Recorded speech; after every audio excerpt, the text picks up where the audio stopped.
c'est bien la question de la théologie. Je connais pas trop, des notions. Mais Mathias va peut-être venir nous aider, là, je sais pas ce qu'il fait. C'est votre renfort, ben, je sais pas, moi. Vous l'appelez, là, appelez-le. Mathias. Quand il viendra, on verra avec lui. Je vais vous poser une question, parce que dans les actes des apôtres, par exemple, vous connaissez les actes des apôtres?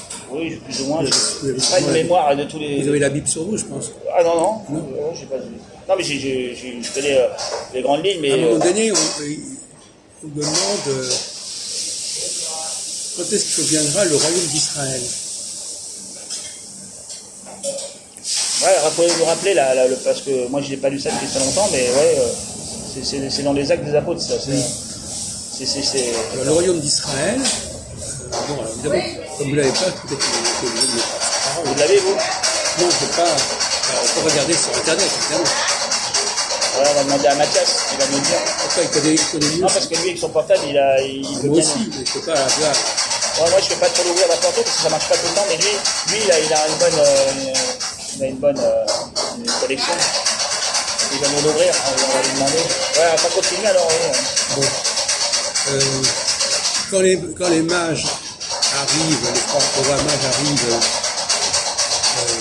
ils attendent, ils ont dit à Hérode, ils disent qu'il va bientôt naître le roi des Juifs. Vous ne connaissez pas, vous n'êtes pas intéressé à cette question des rois des Juifs? Si, avec l'étoile. Oui. Oui. C'est venu pour l'adorer. Mais Hérode leur dit, quand vous l'aurez trouvé, dites-moi où il est, et puis j'irai moi-même l'adorer. Non, mais la question, c'est de savoir si Jésus est le roi des Juifs ou le roi d'Israël. Il y a les deux trucs là. Dans les actes des apôtres, ils demandent quand viendra le royaume d'Israël, et quand les mages parlent à Hérode, ils disent voilà, c'est le roi des Juifs. Est-ce qu'à votre avis, le roi des Juifs, c'est le roi d'Israël? Dans quel passage où il dit c'est le roi d'Israël, c'est où ça? C'est au début des actes des apôtres. Il demande quand viendra, quand est-ce que vous allez avoir le royaume d'Israël. Et d'autre part, comme vous le savez, là, sur la croix, c'était marqué INRI, Jésus de Nazareth. Alors, on ne sait pas si le I, c'est I pour Israël ou I pour les Juifs, parce que c'est la même lettre. Bon, enfin, évidemment, si vous ne connaissez pas le texte, c'est un peu... Nous avons là, je n'ai pas la Bible sous les yeux, je vais vous la montrer si vous voulez, mais justement ici on avait eu une discussion avec René Louis et il avait dit pour beaucoup de gens, Israël et les Juifs c'est synonyme. Il semblerait que ça soit ça, ouais. Oui, mais quand Jésus dit je suis venu pour les brebis perdues d'Israël, est-ce qu'il a perdu la maison d'Israël? Est-ce qu'il parle des Juifs ou est-ce qu'il parle des Israélites, c'est-à-dire les gens qui viennent du Nord? Ouais, apparemment, il y a une ambiguïté sur le nom des Israélites, des Israélites, c'est-à-dire ceux qu'on a appelés du royaume du Nord, mais qui avaient été détruits depuis longtemps. Et puis, il semblerait que même ceux de Juda, on les appelle aussi... eux, c'était appelé royaume d'Israël, mais il semble que ceux de Juda aussi se font appeler aussi royaume d'Israël. Donc, il y a une ambiguïté. En tout cas, il y a un passage très intéressant dans le livre d'Esdras. Vous savez, lorsque les gens d'Israël, les populations se sont rebellés, ont interpellé le fils de Salomon, il dit